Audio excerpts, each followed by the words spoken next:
Dança, Mila. Aquele grande concerto na escola está quase tativo. Tudo criança está a divertir e mente está treinando.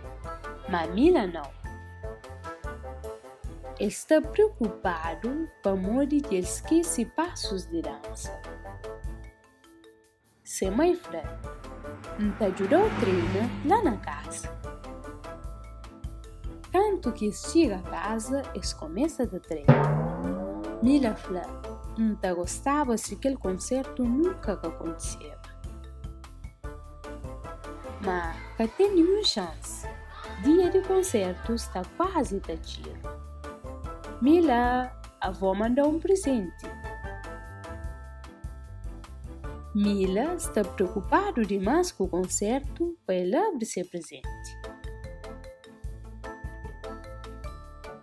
Talvez ele deve ouvir coisa que está de dentro.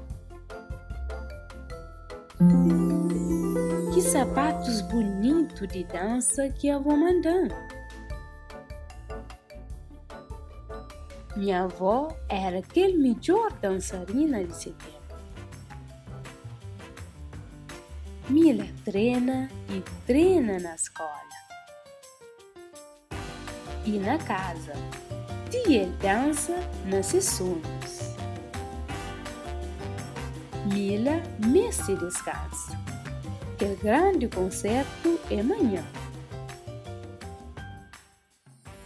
É dia de concerto.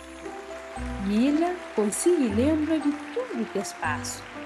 E ele dança direito. Que divertido! E a avó de Mila bem modelo da dança. Dança se uma boa vovó. Foi incrível. Boa é aquele melhor dançarina que já noite.